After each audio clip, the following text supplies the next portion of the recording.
Ah, back pain. Coincidentally, alcohol can numb the pain. I saw a jar of 3000 drunkenness in the kitchen and was hoping to share it with you. I instructed Mark Blackwood to prepare it. The pain keeps me awake, a bit of strong liquor will dull it, allowing me to fall asleep faster. Ah, if you share that strong liquor with me, wouldn't it be for nothing? Alright, I won't drink it. Here, you drink it. General Carter walked towards the bed. Hidden beneath the covers, Lillian White stiffened, gripping the mattress tightly. Ethan Moore slightly parted the curtains, extending a hand to receive the jar of alcohol from General Carter. He enjoyed 3000 drunkenness, it was the strongest liquor, and a cup or two would induce drowsiness. Ethan Moore drained the jar and returned it to General Carter. General Carter returned to the tea table opposite, setting down the empty jar. Noticing a military strategy book on the desk, he picked it up, praising, "If only old Victor were half as diligent as you, reading even while ill. Just something to pass the time." Ethan Moore touched his forehead, his head felt light, and his body began to warm. The alcohol was potent, was he already drunk? Lillian White felt the space beneath the covers grow increasingly hot. General Carter loved military texts, once engrossed in one, he became immobile, settling down to read. Overwhelmed by the heat, Lillian White was drenched in sweat. She desperately wanted to lift the covers and breathe. Enduring for as long as she could, she finally peeked her head out, only to meet Ethan Moore's hazy gaze, his eyes filled with a burning, smoldering fire. Lillian White was stunned. Was this how he acted when drunk? Before she could fully process her surprise, Ethan Moore reached out, brushing aside the dark strands of hair clinging to her forehead. Lillian White glared at him, silently warning him against any further advances, but Ethan Moore ignored her, his arm reaching out to pull her into his embrace. Lillian White's eyes widened, staring at him in disbelief. What was Ethan Moore doing? Held against him, she felt his breath grow increasingly ragged, his body burning hot. He looked at her like a piece of meat placed before his lips, filled with desire.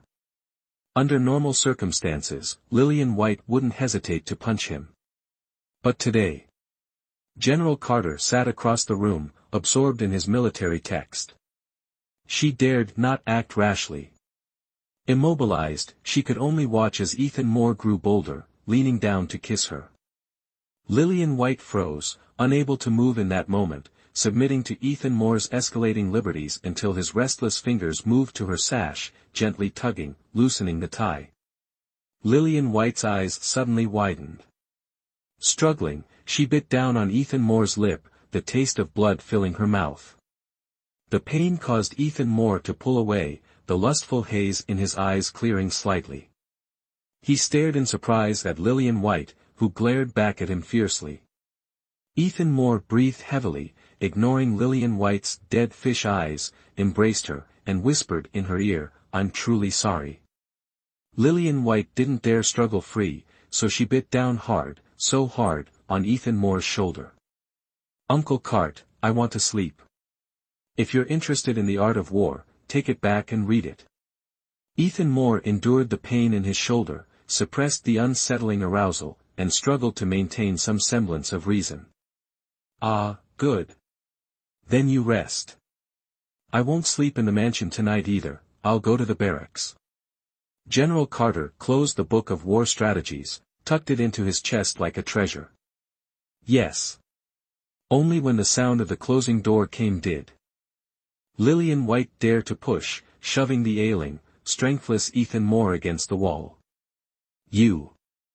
Lillian White, furious and indignant, having just been manhandled, had a bellyful of curses, but couldn't utter a single word. Ethan Moore, drenched in sweat from the pain, gritted his teeth, clutched his waist, and said with difficulty, "Get out." Finally, Lillian White noticed Ethan Moore's unusual state.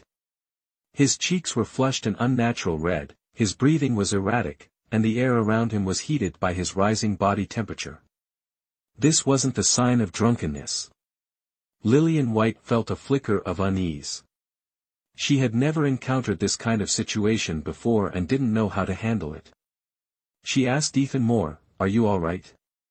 Ethan Moore didn't answer, supporting himself with his hand, his forehead covered in sweat, panting heavily. Seeing him like this, Lillian White felt her heart clench. Ethan Moore shifted slightly, and Lillian White froze. "Get out," Ethan Moore rasped, his voice laced with command. Lillian White nodded, but her legs didn't obey, stumbling and nearly falling onto the bed. Luckily, Ethan Moore reacted quickly, catching her and pulling her into his arms. Lillian White felt the heat radiating from him, scorching hot as if it would burn her. He must be in terrible agony. At that moment, the door creaked open. Startled, Lillian White looked up at Ethan Moore, as if asking, "Who is it?" Ethan Moore, clinging to his remaining rationality, couldn't imagine who would be so rude as to enter without knocking.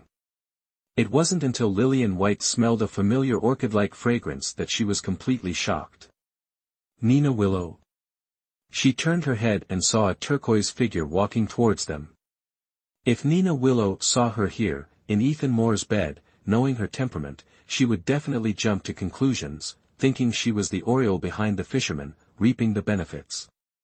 Lillian White closed her eyes, sighing. This was truly inexplicable. It was too late to get off the bed. Ethan Moore pulled the blanket over her, pressed her head against his chest, and pushed her down onto the bed. He whispered, "I'll protect you." Lillian White was speechless with astonishment. Nina Willow slipped in, thinking that the aphrodisiac should be taking effect by now. She had been in the mansion for 2 days and knew that Ethan Moore, because of his back injury, drank wine every night to fall asleep. Ethan Moore was a cautious man, only consuming things brought to him by Mark Blackwood. 3000 drunkenness was no ordinary wine, it was extremely potent and had to be aired for 3 hours after being retrieved from the cellar. At this point, the only thing that could be drugged was this wine. She figured the drug should be working by now, so she stealthily entered. Seeing an empty wine gourd on the table, she was delighted. Turning to look at Ethan Moore on the bed, she froze. He was looking at her with piercing, ice-cold eyes. He said, "What are you doing here?" His gaze was excessively calm, like a still lake, undisturbed by even a ripple. Beneath him lay a woman, her head turned inward, long hair scattered. Nina Willow couldn't discern who it was. Nina Willow immediately blurted out, "I came to see the prince. To see if the prince is well." "See, if I'm well." Ethan Moore narrowed his eyes, suppressing a surge of lust, his breath ragged. Nina Willow, assuming his ragged breath was due to anger, quickly bowed, "Prince, Nina Willow will take her leave." "Get out," Ethan Moore said coldly. Nina Willow, on the verge of losing her composure, tears welling up, stood and glared hatefully at the woman taking advantage of her, on the bed.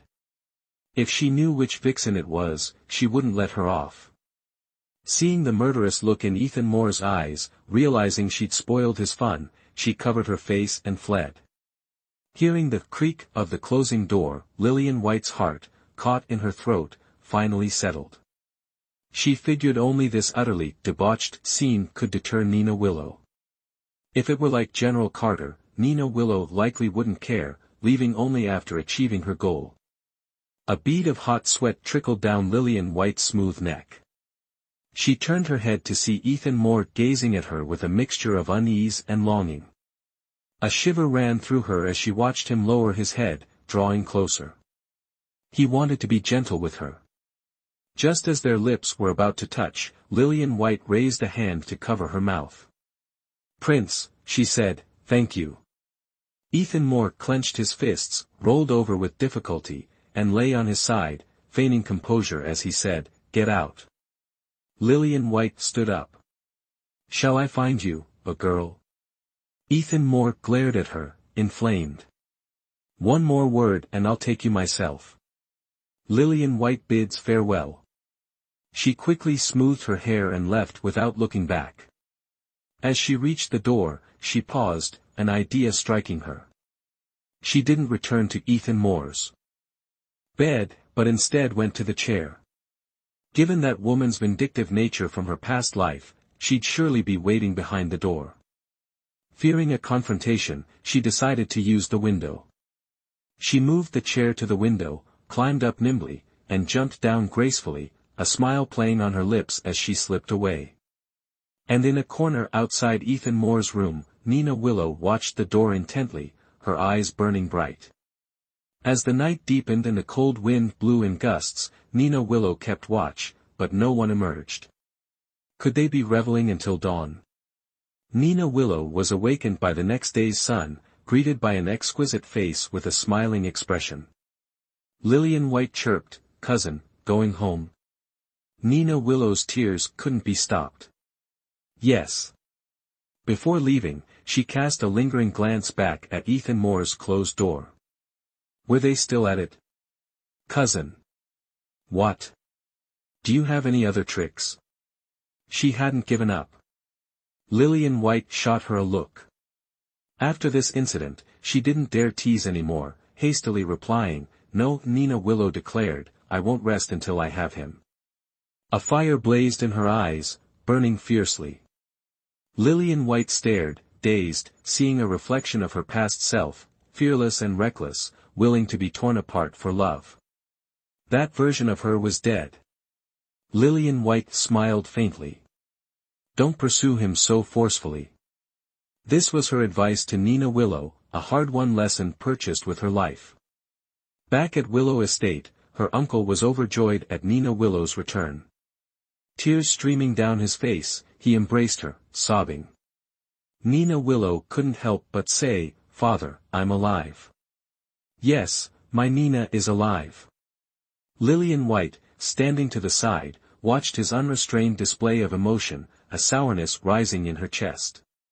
When would Andrew White ever love her like that? She didn't crave such intense devotion, just a sliver of attention. But her past life had taught her a harsh truth: in Andrew White's eyes, everything but power was a stepping stone. Useful, exploited. Useless, discarded.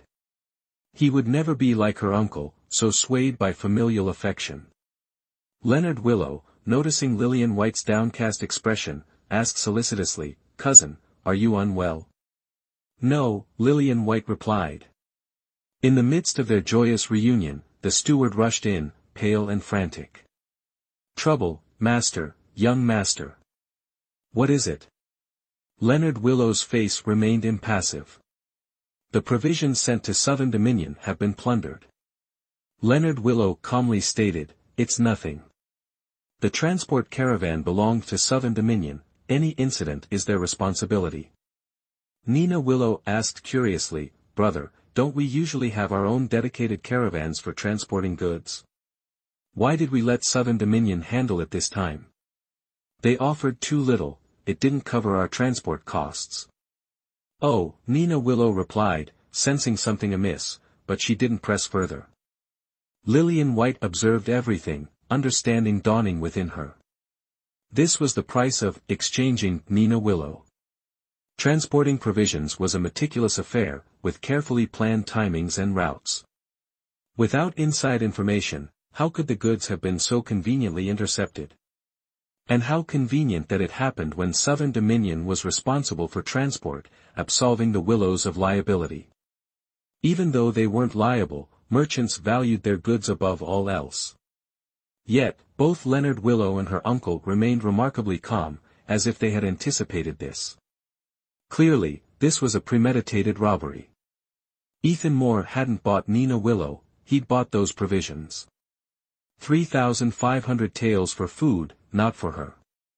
He was learning from the King of Southern Dominion's methods of coercion. But while the king used brute force, Ethan Moore employed a more insidious, soft violence. Even more repulsive. Nina Willow retired to her room, her uncle trailing behind her, inquiring about recent events. In the main hall, only Lillian White and Leonard Willow remained. "Cousin, I owe you a great debt for this." "I don't know how to thank you," Leonard Willow said politely to Lillian White, but with a hint of distance. Lillian White didn't understand his formality, nor did she wish to overthink it. She replied, "If you truly wish to repay me, write to my father, commending my good behavior and expressing my desire to return home." "Cousin, you've only been here a few days. You already want to leave?" Leonard Willow seemed slightly agitated. Lillian White said, "Mother is at home, and I'm quite worried about her. Shall I arrange for you to go to Bronze City? There's a war on the front lines, it's not advisable. So, cousin, if you want me to stay, just say it." "Cousin, or is it that you're reluctant to part with our Clara Rivers?" Lillian White covered her mouth, laughing. She noticed that last time, Clara Rivers and Leonard Willow didn't dare look at each other, their eyes darting away, and she thought, perhaps, they had a secret understanding. But in reality, Leonard Willow's face wasn't flushed, but pale as he said, "Nonsense." His words were serious, tinged with anger. Seeing his strong reaction, Lillian White was slightly startled, and just then, the crisp sound of a teacup shattering made her heart leap out of her chest. Clara Rivers, standing outside the door, hurriedly squatted down to gather the broken pieces, so distraught that she didn't notice a shard pierce her hand, crimson blood flowing freely as she remained oblivious. Lillian White couldn't bear to watch, and quickly crouched down, grasping Clara Rivers' hand.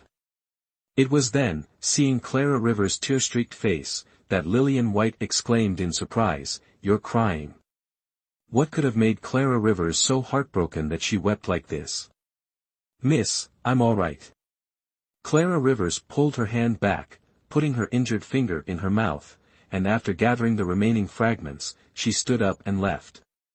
Clara Rivers and Lillian White had been together for many years, so how could Lillian White not know that she was hiding something? And this matter, it must have something to do with her cousin, right? Lillian White turned to look at Leonard Willow, noticing that his complexion was also poor, his mind burdened. It seemed she was right. She didn't ask, but a thought lingered in her mind. Lillian White thought that from now on, she would either peacefully live a secluded life, or Andrew White would take pity on her and allow her to return. In the days that followed, her life was indeed peaceful. She would wake up, eat, do needlework, nap at midday, drink tea and read in the afternoon, and then retire for the night. This cycle, though monotonous and tedious, was at least tranquil. Until Nina Willow was beaten. This is a long story. Nina Willow, not giving up on Ethan Moore, disguised herself as a man and infiltrated Carter Estate as a day laborer. Though she intended to work, she was accustomed to a pampered life. She couldn't do anything properly and only hindered the other servants, inevitably leading to their resentment. But she didn't care about their resentment, her only goal was to get close to Ethan Moore. However, day laborers weren't allowed near Ethan Moore's quarters. Unable to get close to him directly, Nina Willow shifted her focus to the maidservants attending Ethan Moore. Her beauty, even in male disguise, was striking, and the young maidservants couldn't resist her charms, giggling and blushing whenever she was near. The maid Nina Willow was teasing had a sweetheart, and she hated Nina Willow with a passion. Seizing an opportunity when Nina Willow was unprepared, she threw a sack over her head and gave her a beating to vent her anger. This beating left Nina Willow badly injured. Not only was she trampled, but her proud, beautiful face was bruised black and blue, a comical sight. And while she was recovering, Ethan Moore, due to a serious back injury that prevented him from fighting, was secretly transported out of Bronze City back to the capital city by his worried mother, who disregarded his protests, for recuperation. Nina Willow, unable to see Ethan Moore one last time, nearly cried herself blind. When Lillian White looked at her, she gave a sinister smile. This cousin was truly asking for trouble. Lying on the bed, unable to quell her anger, Nina Willow complained to Lillian White, "The greatest humiliation of my life wasn't being rejected by the Crown Prince, but being ambushed and beaten up in a sack." Lillian White stifled a laugh and said, "What good is hatred? You can't tell your cousin and uncle the reason for the beating, so no one can avenge you. I will take revenge myself." Nina Willow gritted her teeth, her pretty eyebrows furrowed in a frown. Lillian White was startled and advised her, "Think it over, don't be like last time." She felt a little guilty, letting someone else take advantage of you, even trying your hardest won't win anyone over. She still clearly remembered Nina Willow's resentful gaze back then, when she mentioned the woman who climbed into Ethan Moore's bed, her eyes blazed with fury, almost burning herself up. "I will die before I forget that person's voice. If I don't avenge this grudge, I swear I won't be human. The one who beat you must be the lover of that maid. Send someone to investigate and you'll find out." "I've already investigated. His name is Simon Stone, a cook in the manor, who likes to drink at Hua Street until the third watch. He loves beautiful women." When Nina Willow said, "beautiful women," a cunning smile appeared on her face. Lillian White immediately interrupted her, hastily stopping her, "Don't use the honey trap. I want him dead and gone." "What are you planning to do?" Lillian White had a bad feeling. Nina Willow narrowed her eyes, malice sparking within them. "Castrate." Too fierce, Nina Willow was completely worthy of being the leader. "Then you better handle it yourself, don't let yourself suffer any losses."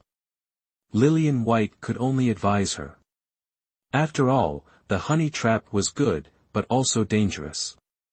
If she was careless and got taken advantage of, it would be like losing the rice while trying to steal the chicken, losing more than gaining. "That's why I need your help, cousin."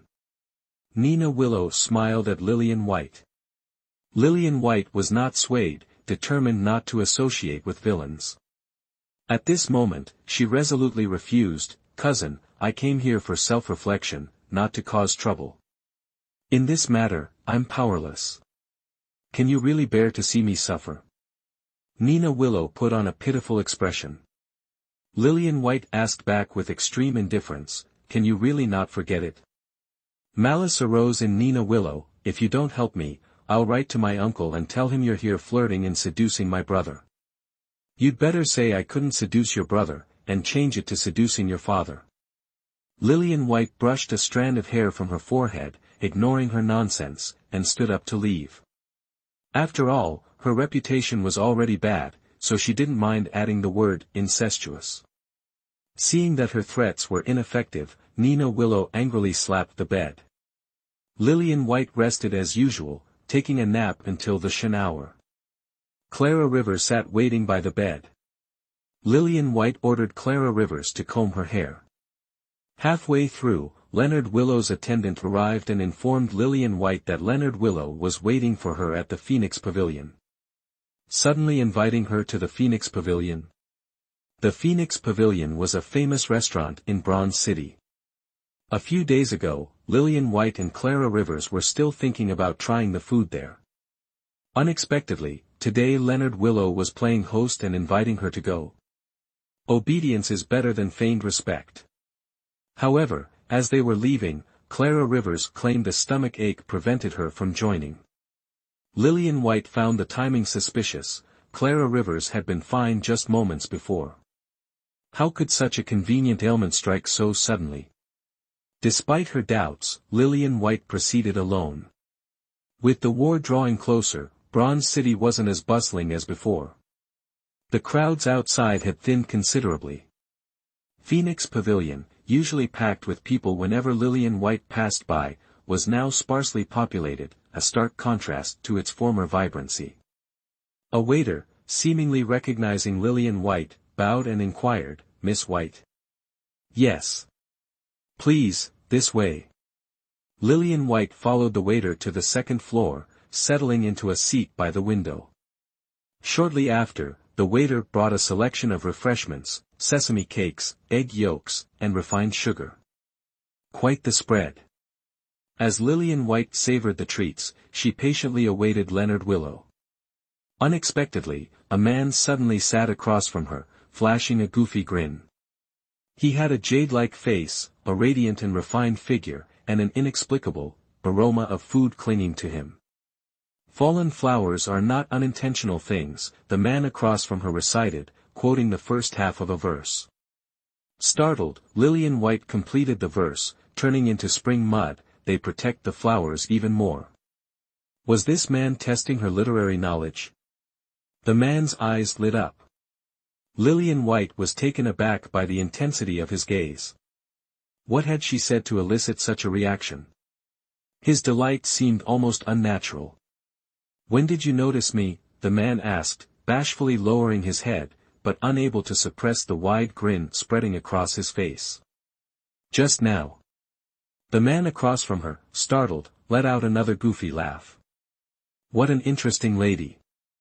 Lillian White concluded this perpetually grinning man must be mad, having slipped away unnoticed by his family. She had no time for his antics. Pushing the refreshments towards him, she said, "Take them all. Go sit at another table and eat." The man looked confused. "Why?" Just then, a voice spoke from behind Lillian White. "Simon, I'm late." The voice sounded familiar. Turning, Lillian White saw Julian Carter, impeccably dressed and groomed, standing at the top of the stairs. He, too, seemed surprised to see her. So, the man across from her was Simon Stone, the one who had attacked Nina Willow with a sack. Simon Stone, grinning at Lillian White, said, "That's my brother." Julian Carter approached, frowning at Lillian White, his eyes filled with disappointment and disbelief.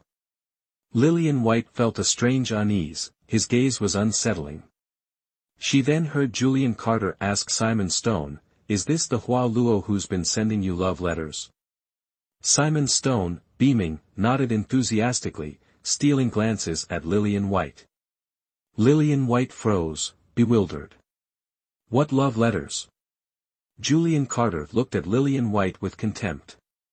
"Miss White, worthy of the name Hua Luo, you flirt with every remotely handsome man. Quite the collection of admirers." Yet, there was an undercurrent of bitterness and anger in his tone. Simon Stone seemed to pick up on this. "Julian, do you know Hua Luo?" "No." Julian Carter shoved Simon Stone into another chair, taking the seat opposite Lillian White, his eyes piercing her with a murderous glare. Lillian White finally understood what was happening. Simon Stone had been receiving anonymous love letters for the past few days, and today was the day he was supposed to meet the woman who wrote them on the second floor of Phoenix Pavilion. Coincidentally, she was the only woman on the second floor. A line of poetry served as the signal. However, this verse was quite common, a centuries-old famous poem that anyone with a bit of education could recite. And Julian Carter seemed to be there to support Simon Stone, to join in the fun. Who knew that upon meeting an acquaintance, things would get so heated? He mistook her for the letter writer, Hua Lac, and this Hua Lac had tearfully begged him to marry her not long ago, yet in the blink of an eye, she had turned into spring mud for another flowery pretty boy. This was a complete misunderstanding. She was only at Phoenix Pavilion because of a momentary craving for food. Julian Carter asked stiffly, "Why do you like Simon?" Simon Stone sat beside them, mouth agape, looking at her expectantly. "I don't even know him." Lillian White threw a bucket of cold water on Simon Stone, figuratively speaking. Simon Stone's smiling face instantly turned as hard as stone. Julian Carter snorted, "Don't bother with me. Lying to me is meaningless. I've seen your true colors." Who was bothering with him? She was telling the truth. Suddenly, they heard the rapid sound of footsteps on the wooden planks, and a woman unexpectedly burst into their conversation. She took Julian Carter's hand, shyly lowering her head, a slight smile playing on her lips. "I am Hua Lac. I'm late, please forgive me, Master Stone." Lillian White's eyebrows twitched. So Hua Lac was Nina Willow. But it seemed she had the wrong target. Simon Stone, forlornly sitting to the side, looked longingly at the beautiful Nina Willow. He said miserably, "I am Simon Stone." Nina Willow startled, her eyes flicked to Lillian White, seeking confirmation. Lillian White nodded gravely. Nina Willow's expression stiffened as she smiled at Julian Carter. "And you are?" Julian Carter. Nina Willow took a deep breath and threw another figurative bucket of cold water on the nearly crying Simon Stone. Sorry, wrong person. Lillian White could hear the sound of Simon Stone's heart shattering. Nina Willow lowered her eyes like a lovesick maiden. Master Carter, Hua Lak has always admired you. Lillian White could hear the sound of her own heart shattering. Ethan Moore had only been gone for a few days, and Nina Willow was already looking at other mountains, changing her target. Julian Carter forcefully pulled away from Nina Willow's soft jade hand. Outrageous. In broad daylight, with men and women being different, you dare to pull on me so casually? What propriety? Julian Carter was ruthless, utterly upright and just. Nina Willow was stunned, clearly surprised. In recent years, with her exceptional beauty, men had swarmed around her like bees to honey. She had everything she desired, a single glance from her could drive men mad. For so many years, her pride rarely wavered, and she treated Ethan Moore like an old shoe, never giving him a second thought. Now, she had lowered herself, only to be scolded. How could her fragile heart bear it? Nina Willow suppressed her bubbling anger and said gently, Hua Lak was so lovesick that she was overjoyed and acted impulsively. I beg Master Carter's forgiveness. Humph. Julian Carter completely ignored Nina Willow, who was deliberately trying to appear frail and delicate beside him. Nina Willow bit her lip, resolute, and placed a hand on her temple, tilting her head up to look at the sky in a daze. Why is the sky suddenly spinning? Spinning. Staggering, she lurched towards Ethan Moore. Quick on his feet, Ethan Moore jumped up from his chair. Thus, Nina Willow fell onto Simon Stone, a man perpetually doused with cold water, his fighting spirit long extinguished. Lillian White sat opposite, eagerly anticipating the unfolding comedy. Ethan Moore shot Lillian White a glance, avoiding direct eye contact, unsure whether it was due to guilt from his recent misunderstanding or something else. With a flick of his sleeve, he spat, slut.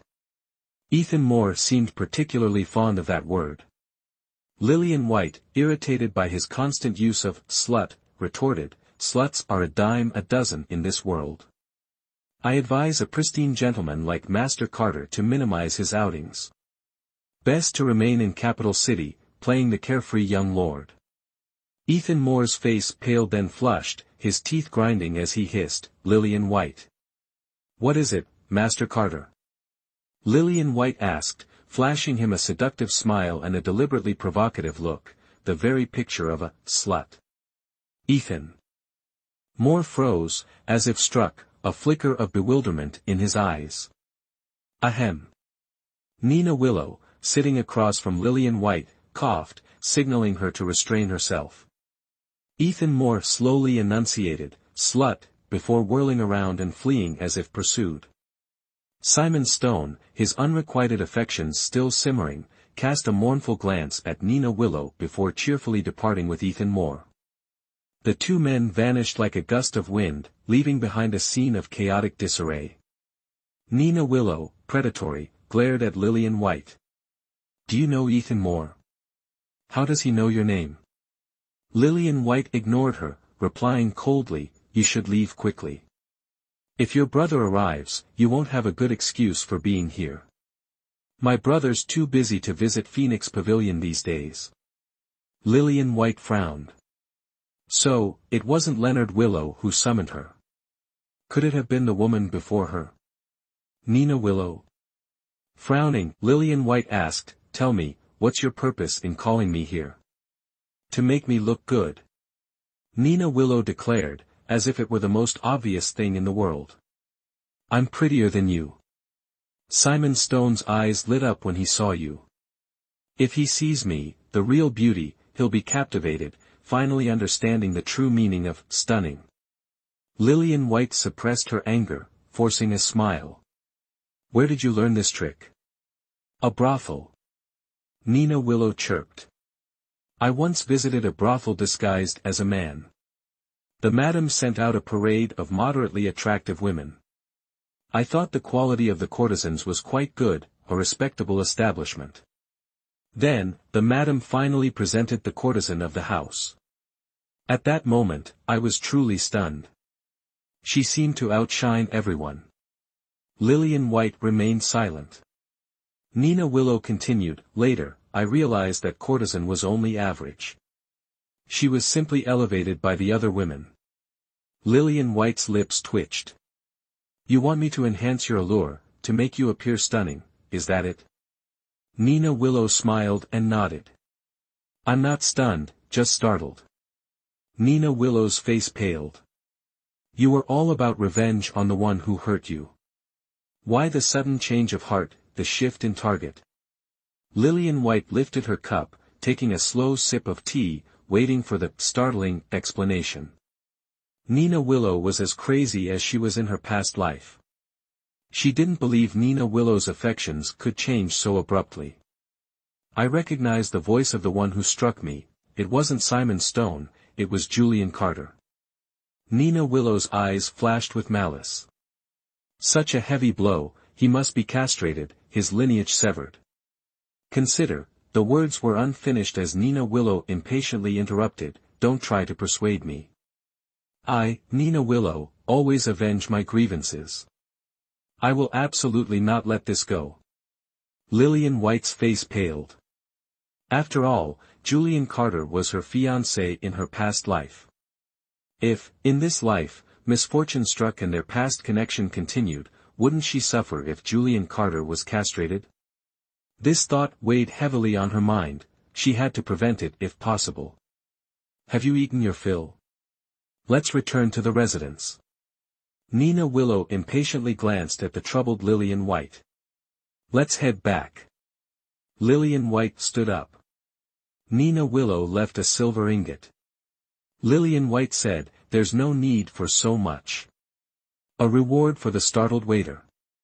Nina Willow was truly meticulous in her assistance, ensuring that she was the only woman on the second floor. The startled waiter deserved a reward. A reward, my ass. A few days passed, and Lillian White instructed Clara Rivers to pay closer attention to Nina Willow's actions. At first, Clara Rivers didn't understand Lillian White's sudden interest in Nina Willow. Lillian White explained, she's going to harm the man I love. How can I not intervene?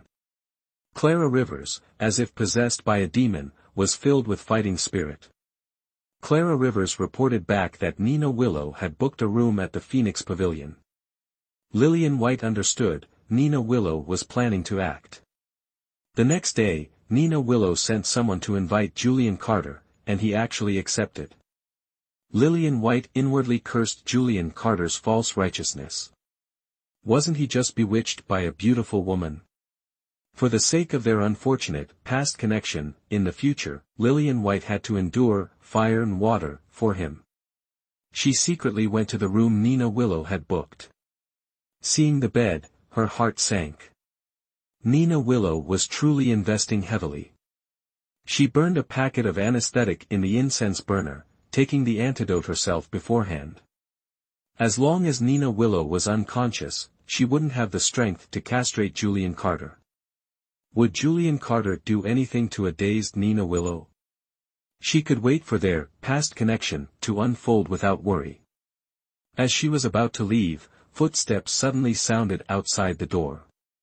Lillian White inwardly cursed her bad luck and quickly hid behind a screen. It was Julian Carter, he had arrived. Even earlier than Nina Willow. He was led into the room by the waiter. Seeing the bed, his eyes darkened, and with an angry expression, he sat at the table, waiting patiently. Lillian White was annoyed. Why had this lecher, captivated by beauty, arrived so early? Her perfect plan was ruined.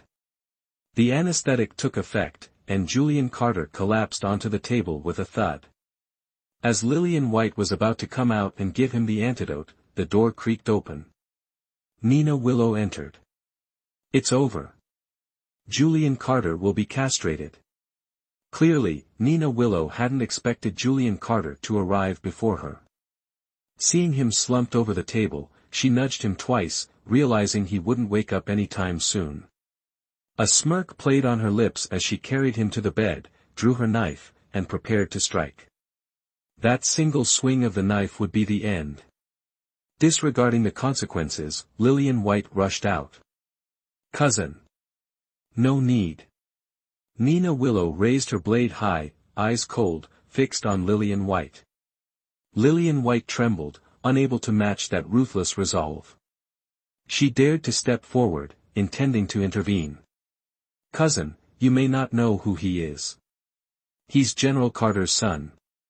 If your blade falls, the consequences will be severe." Nina Willow frowned, looking at Julian Carter lying on the bed.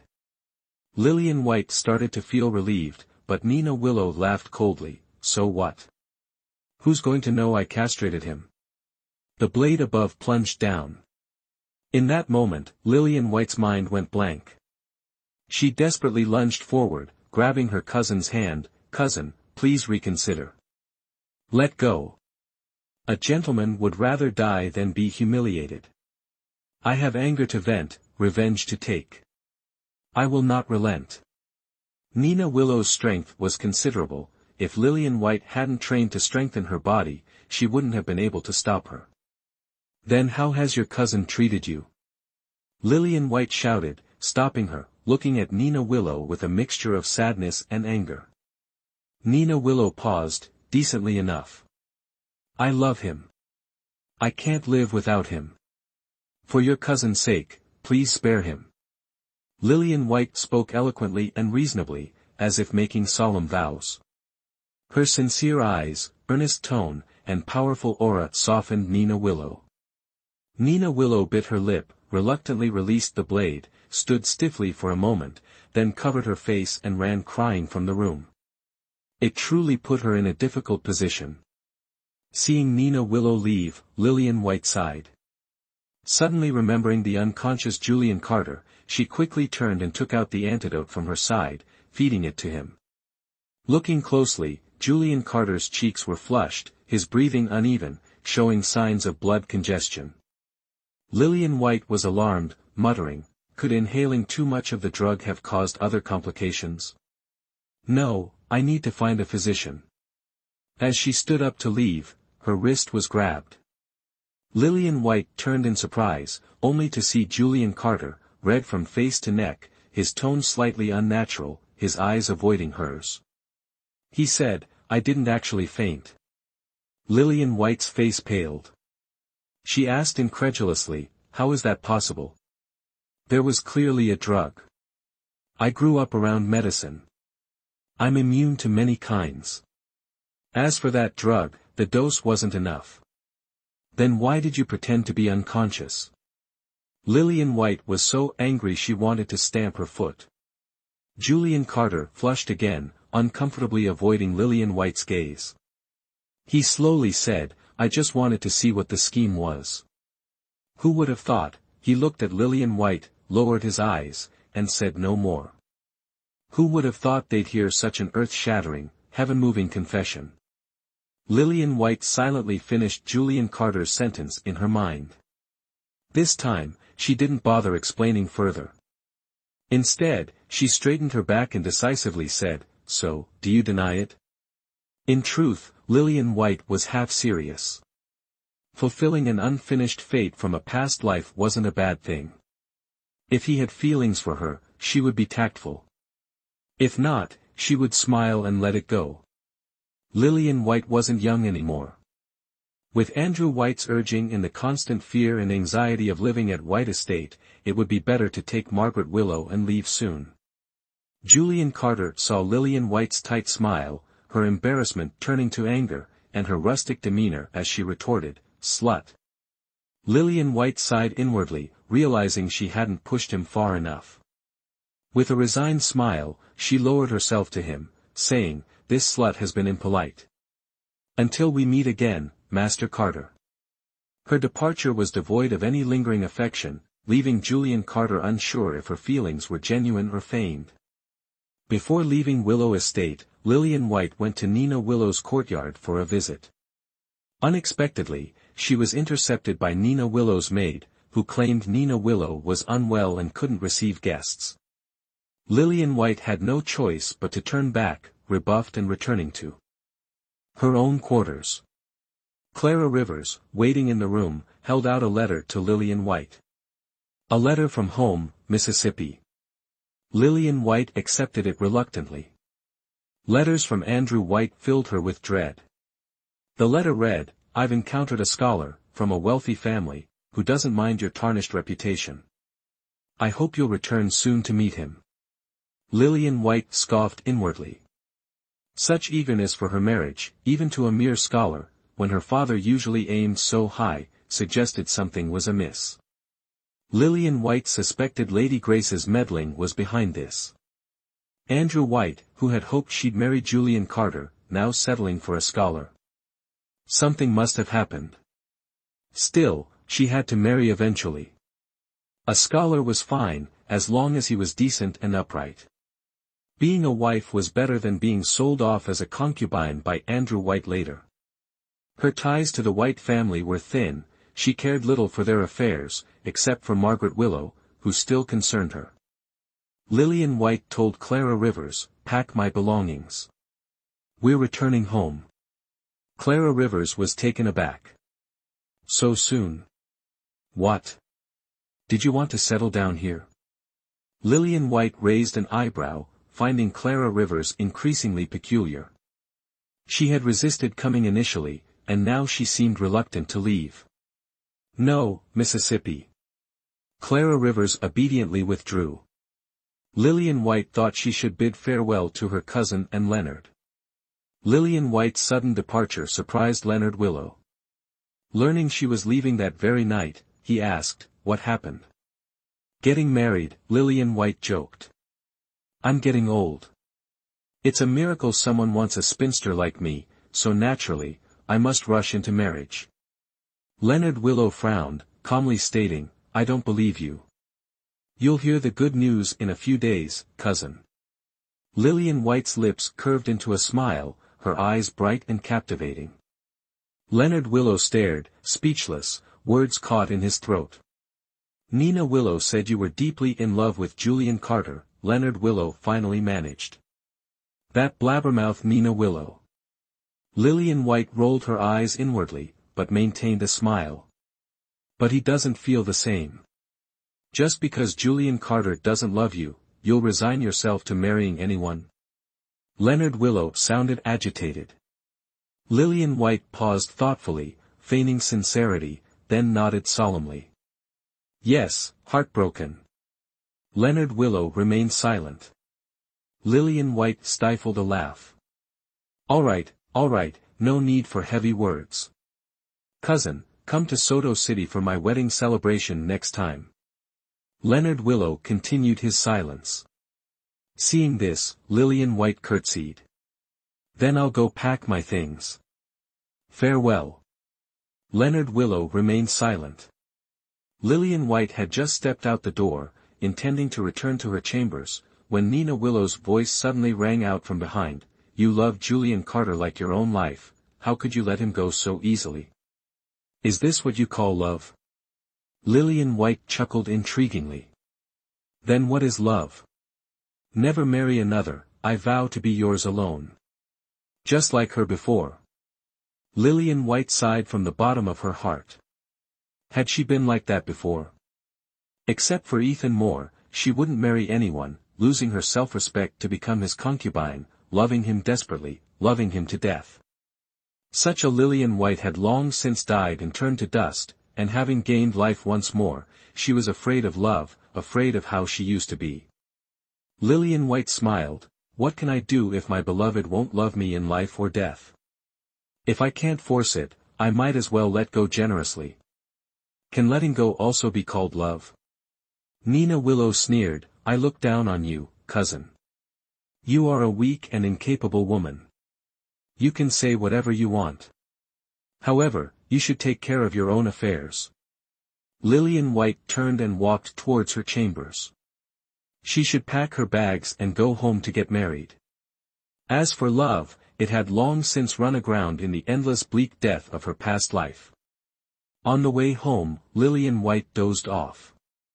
The horse suddenly stopped, and she nearly flew out. Lillian White's knees hit the safety ring, and she winced in pain. Just as she was about to get angry, Clara Rivers lifted the curtain from outside and said awkwardly, "Miss. What is it?" Lillian White rubbed her injured knee and asked, frowning. Clara Rivers replied, "Master Carter requests an audience." Lillian White was surprised. How did he know she had left Bronze City? Had he come to see her off? Lillian White stepped out of the carriage with doubts, only to see Julian Carter panting, looking at her with hesitation. Lillian White asked, "Did Master Carter come specifically to see me off?" Julian Carter led his horse closer. "Why return to Soto City overnight?" Lillian White smiled and replied, "I received a letter from home and was afraid something had happened, so I went back to check." Not allowed. Julian Carter's tone carried anger and command. Lillian White suppressed her smile, her face serious. Julian Carter grumbled at her, incorrigible. "I'm doing as Master Carter says, why are you scolding me?" "I want to scold you," Julian Carter said angrily. Lillian White felt strange. He had rushed over just to scold her. She felt she had done nothing wrong, and said rather unhappily, "Has Master Carter finished scolding me?" Lillian White is still anxious to leave. Julian Carter stared intently at her, hoping she would have more to say to him. But Lillian White's "nothing to say" demeanor deeply hurt him, and the courage that had swelled within him instantly dissipated like smoke. "Farewell, you incorrigible woman." After saying these 4 words, he felt a slight pang of regret. Lillian White chuckled softly, "I don't know why, but I think harlot sounds a bit nicer." Julian Carter looked at her, his lips sealed. Her smile was always so faint, he didn't know if it was real or fake, just like the brothers and sisters around him. Because living like that was too tiring, he deliberately tarnished his own reputation, frequenting brothels, living a life of reckless abandon. He feigned weakness and indifference, like a passerby. He didn't follow his father into the army, nor did he follow his elder brother in studying literature. He distanced himself from officialdom, traveled the world, and admired the flowers and grass. Julian Carter reached out and pinched Lillian White's face. "No need to smile like that, it's truly ugly." Lillian White flinched, but allowed his rudeness, not dodging. Julian Carter, realizing his impropriety, released his hand. This time, her smile was truly beautiful, clear as spring water. Julian Carter was startled, then smiled as well. "Harlot. Until we meet again." A moment later, he finally stated his purpose for coming. "Don't rashly marry." The smile on Lillian White's face stiffened slightly, then immediately returned. "You sure do meddle a lot, young master." As Lillian White mounted her horse and rode away, Julian Carter stood in place, watching her. In truth, Lillian White was fleeing. Lillian White leaned against the small window beside the carriage, gazing at the blue sky. Clara Rivers poked her head in from outside the carriage, covering her mouth as she asked Lillian White with a smile, "Did Miss and young Master Carter make a private engagement?" Lillian White laughed. "I'd like to make a private engagement with him, but my affections are unrequited." "Nonsense. I see young Master Carter has feelings for Mississippi, otherwise, why would he come all this way to advise Miss not to marry rashly?" Lillian White found this somewhat reasonable. "Should we turn the carriage around? I'll propose to Julian Carter." "Strike while the iron is hot. Miss, have some decorum." Clara Rivers frowned, deeply disapproving. Lillian White smirked. If Julian Carter had feelings for her, she wouldn't mind trying. It was a pity his attitude was unclear, she didn't dare presume, or rather, didn't dare to dream. In her past life, she overthought things, believing that effort would lead to success, but she didn't know that in matters of the heart, it takes 2 to tango. Once bitten, twice shy, she was truly afraid of feelings. It would be better to accept that scholar mentioned in the letters from home, a life of peace and quiet, tranquil years. But when Lillian White returned to Soto City, she didn't see the scholar she intended to marry. Instead, she saw the entire household staff wiping their tears with their sleeves, carrying their belongings as they left White Estate. Someone in the family had died. Lillian White's heart trembled. She rushed to the main hall and saw Lady Grace sitting leisurely, eating snacks, while the steward sat beside her, distributing silver to the staff. Lillian White didn't understand, so she went up and asked, "What's going on?" Lady Grace, seeing that Lillian White had returned, said sarcastically, "I told you, 1,000 reasons are not as effective as giving you a man. Look at your speed, you really did whip your horse back, didn't you?" Scholar was just a pretense, likely concocted by Lady Grace. Lillian White held her breath, composed herself, and asked with a forced smile, "Lady Grace, what happened at home? Sending the staff away, could it be that father lost his position?"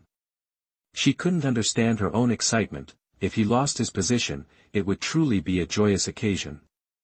Quite the opposite, he's been promoted to 5th rank, Minister of War, going to the capital to serve. Lady Grace said arrogantly, raising an eyebrow with a smile. Lillian White's face paled instantly. Lady Grace rambled on, "It's more or less thanks to Daisy White's refusal to be outdone, buying back the former residence of the dismissed Grand Tutor, and most importantly, your father's talent, which convinced the Grand Tutor. It was her younger sister pulling strings again, the dismissed Grand Tutor's recommendation again. Minister of War again. The outcome was exactly the same as in her past life. She had only changed the process, but the result remained unchanged. Lillian White felt her body weaken, almost collapsing, but Clara Rivers caught her just in time. Lady Grace laughed scornfully, "Don't get so worked up, peasant. There's much to prepare for your trip to the capital. Your father's new position requires someone to manage this household. Your mother, as the eldest, will naturally take charge." The meaning was clear. Margaret Willow would stay in Soto City to manage the old house, while Lady Grace, brimming with excitement, would accompany Andrew White to Capital City for his new post. Lillian White laughed coldly to herself. Only now did they remember her mother was the eldest. If it weren't for Margaret Willow's concern for Andrew White, Lillian White would have gladly accepted this arrangement. Lillian White, wasting no words on Lady Grace, looked past her and asked the steward standing nearby, "Where is my father?" "Master is in the study, organizing documents." "All right." Lillian White felt she needed to speak with Andrew White. Seeing Lillian White ignore her, Lady Grace felt a twinge of annoyance and muttered under her breath, "Little brat, you'll cry later." Lillian White went to the study to find Andrew White, who was talking to an old nanny. This nanny had lived in White Estate for most of her life. It was practically her second home. She was tearfully pleading with Andrew White not to dismiss her, but his face remained cold. "I've been promoted to an official in the capital. What use do I have for this house in Soto City? Keeping you all here? Do you think you're my ancestors? Master, I'm old and my child is disabled. I have to support him. Please, have mercy and let us stay. If you don't leave, I'll have the servants throw you out." Andrew White raised an eyebrow, a cruel look on his face. Burning bridges and looking out for himself was Andrew White's usual style. Lillian White had always seen it, so she was indifferent to his behavior this time. The old nanny left, tears streaming down her face. Seeing Lillian White, she cried, "Miss." Lillian White comforted her, "Go on with your life. I'll take care of this." The old nanny's face lit up with joy. As she began to thank Lillian White, she was interrupted, "Go on now. I need to speak with my father." "Yes, Mississippi." The old nanny wisely left. Lillian White entered the study. Andrew White was organizing documents. Seeing her, he didn't stop but said, "Lady Grace was right. The moment you heard a man wanted to marry you, you ran back home like a wheel on fire." Lillian White went straight to the point, "Congratulations, father, on your upcoming appointment in the capital. When do you leave?" In half a month at the earliest, a month at the latest. I heard Lady Grace say you're not taking Mother to Capital City, leaving her to look after this desolate house. Andrew White paused his work. Your mother's health is delicate. I'm afraid she wouldn't acclimate to the new environment. Besides, with this new position, there's much to prepare. Once everything is settled, I'll have her and you join me in Capital City. How thoughtful of you, Father. Always thinking of Mother. Andrew White sensed the sarcasm in Lillian White's words. He frowned, irritation evident on his face. What is it you want, Lillian? Nothing much. Just wanted to let you know that my younger brother is away studying. We just sent a letter home. He should be returning in a few days. Andrew White's face paled. Really? Very good. Then Father, please continue. Lillian will take her leave. Lillian White left, a cold laugh echoing in her heart. Her little brother's health wasn't good, and she feared the capital city's climate wouldn't suit him. Moreover, he was very close to Margaret Willow. Letting him stay with Margaret Willow couldn't be better. Would Andrew White, with his preference for sons, be able to leave his only male heir in the old house then? Lillian White's younger brother, Arthur White, was Lady Grace's son. Because he was frail and sickly since childhood, he needed medical care outside and it was convenient for him to study elsewhere. He only returned home once a year. Lillian White's relationship with Arthur White wasn't particularly close, but it wasn't bad either. However, Arthur White's relationship with Margaret Willow was very close, even closer than with his birth mother. This surprised Lillian White, but upon later reflection, she found it reasonable. Lady Grace entered the White estate and gave birth to Arthur White within a year. However, Andrew White, a man of principle, adhered to the saying, a dead wife is a managed wife. Ignoring Lady Grace's desperate pleas, he entrusted Arthur White to Margaret Willow's care for 5 years. During these 5 years, Lady Grace's position in the household was quite stable, enjoying Andrew White's favor. Soon after, she took control of the White estate's finances, and finally, even regained custody of her son. It could be said that she had a happy beginning. It was just that the child wasn't close to her, which was her only regret. Arthur White was the only point of contention between Andrew White and Lady Grace. Lillian White would use Arthur White to force Andrew White into line and bring her and her mother to the capital. Arthur White received a letter from home and returned, weary from his journey. The happiest were not Andrew White and Lady Grace, but Margaret Willow. Early in the morning, Margaret Willow ordered the maids to dress her and instructed the cook to prepare Arthur White's favorite mung bean water. Margaret Willow, always calm and collected, rarely showed such excitement.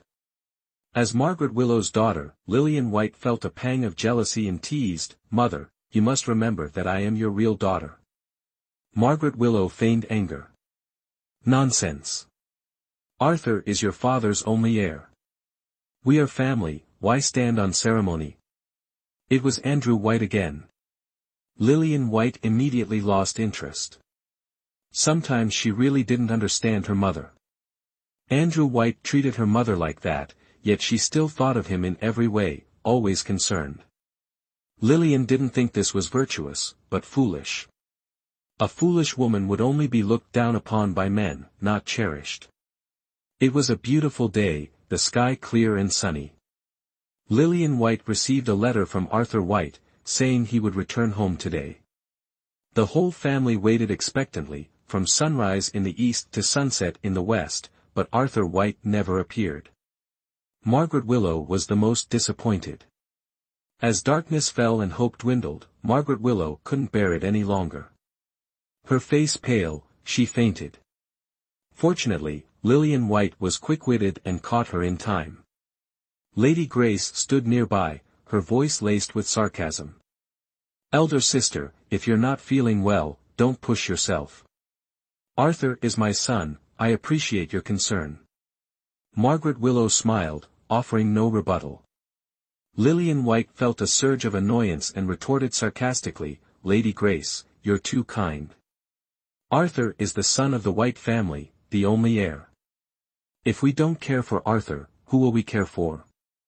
Besides, Arthur is closer to his foster mother than to you. Lillian White smiled, leaving the sentence unfinished, and was pleased to see Lady Grace's face turn pale, her breath unsteady. Andrew White, standing beside them, frowned impatiently. All right, that's enough. Everyone disperse and go about your business. Hinner, follow me. I have something to discuss with you. Margaret Willow nodded. Lillian White couldn't help but frown, a bad feeling rising in her heart. She truly feared Margaret Willow speaking alone with Andrew White. Margaret Willow had never refused Andrew White anything. If he told her to go west, she wouldn't go east. She loved Andrew White with a deadening devotion, virtuous and kind, even when faced with injustice, only shedding silent tears. Margaret Willow's years of worshipping Buddha weren't out of genuine piety, but rather from feeling useless to Andrew White. Lady Grace had replaced her entirely, making her an idle wife, leaving her only with devout prayer, beseeching heaven to protect White Estate and grant Andrew White's every wish. Lillian White considered this a fool's love. She wanted to pull Margaret Willow back to the right path, but Andrew White's poison ran too deep within her. Helpless, Lillian White could only do her best to protect her. Before Margaret Willow entered Andrew White's study, Lillian White pulled her aside and said, "Mother." "What is it?" Lillian White said, "There are some things you mustn't concede. You understand Father's ways after all these years. Lillian knows you love Arthur, but he's your only leverage. Don't throw it away." She knew exactly what Andrew White was planning, sweet-talking Margaret Willow into yielding step by step, securing more advantages for Lady Grace. Andrew White's affection for Margaret Willow had long since faded. If it weren't for her docility and lack of troublemaking, coupled with the fact that scholar Andrew White had risen to become Soto City's magistrate thanks to her family's influence, he would have already installed Lady Grace and discarded Margaret Willow. Seeing Margaret Willow's soft heart, Lady Grace, always wanting an inch and taking a mile, pushed further, with Andrew White turning a blind eye. While Margaret Willow was easy to bully, Lillian White, though not retaliating, carefully protected her own interests, refusing to swallow any bitter pills. Margaret Willow's lips moved, wanting to speak, but in the end, she just sighed, taking Lillian White's hand and saying earnestly, "Lillian, Mother knows her limits. Don't worry." Lillian White, on the contrary, became even more worried. Restlessly returning to her quarters, Lillian White saw Clara Rivers squatting on a rock. Retching violently, looking dreadful. Lillian White approached and asked, "Clara Rivers, what's wrong?"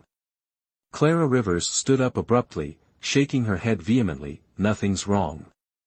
I must have eaten something bad, just a bit nauseous. I have some candied fruit in my room. Take some and eat it." Lillian White, preoccupied with her worries, didn't dwell on it, casually mentioning it as she returned to her room. Clara Rivers followed behind her, her expression unreadable in contrast to Lillian White's, and asked solicitously, "Miss, I heard the master is keeping the mistress here and taking Lady Grace to Capital City. Do you think this is good or bad?" Lillian White countered. Clara Rivers frowned thoughtfully and said, "For the mistress, I think it's good. But for you, miss, it's very bad. You're devastatingly beautiful, how could any ordinary man in Soto City be worthy? Only a brilliant young master from Capital City could catch your eye." Lillian White appeared lost in thought, "But I already have Julian." Clara Rivers was momentarily speechless. Lillian White covered her mouth, stifling a laugh, but her face remained composed. "My love is like a clinging vine, waiting for you to be the steadfast rock. Clara Rivers, don't entertain such thoughts again." Clara Rivers nodded, muttering under her breath, "Master Carter is such a fool, unable to see your intentions, Mississippi."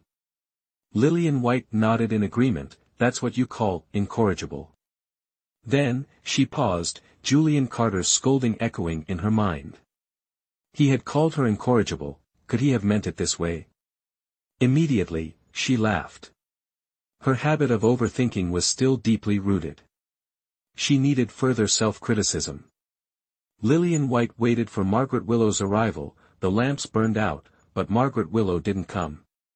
Worried, Lillian White ordered Clara Rivers to check, but before Clara Rivers could leave, Andrew White's attendant rushed in. "Miss, has young Master Arthur returned?" "Huh." It was almost midnight, returning at this hour. Something must have happened on the road. Lillian White immediately put down the embroidery in her hand and followed the attendant to the main hall to meet Arthur White. In her past life, Lillian White's relationship with Arthur White was lukewarm. They rarely spent time together. After Margaret Willow died from the plague, the number of times they spoke could be counted on one hand. Later, when the entire White estate was executed, Ethan Moore spared only two people, her and Arthur White. To this day, she doesn't understand the reason. She only knew that back then, Arthur White called Princess Naomi of the Southern Dominion sister, with a face full of happiness. He never showed her half that enthusiasm, yet at the final moment of their family's execution, he pleaded with Ethan Moore to spare her life. How infuriating, that Princess Naomi of the Southern Dominion stole both the man she loved and her close relative. Even more disgusting was herself, blindly pursuing love, neglecting familial affection. In this life, she would do her best to protect her mother and Arthur White, whom her mother loved with her life. Lillian White arrived at the main hall. Arthur White stood before Margaret Willow, grinning foolishly, while Margaret Willow fussed over him, wiping the mud off him with a handkerchief, a mixture of reproach and distress. Lady Grace sat to the side, glaring, her anger simmering. Seeing Lillian White arrive, Andrew White, assuming the patriarch's posture, announced, "Arthur encountered mountain bandits on his way back. Fortunately, the carriage was fast and escaped. However, they then encountered an even greater danger, Southern Dominion troops, and nearly lost their lives." Arthur White continued in a childishly excited tone, "But luckily, a brother in armor drew his sword and helped us, and we escaped." "How can you call that lucky? Look, his hand is bleeding, and the wound is so deep." Margaret Willow carefully unwrapped the blood-soaked handkerchief tied around Arthur White's wound. Lillian White immediately noticed the handkerchief.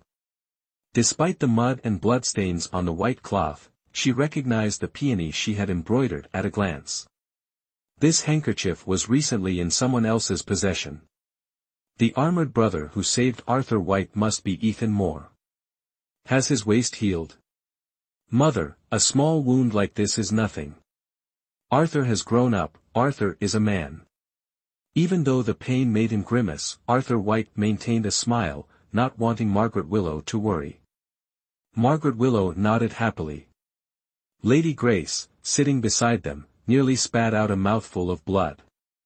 Her own son wasn't close to her. The family sat in the main hall, listening as Arthur White slowly recounted the harrowing journey. Due to the impending war between the Radiant Glory dynasty and the Southern Dominion, the border was in chaos.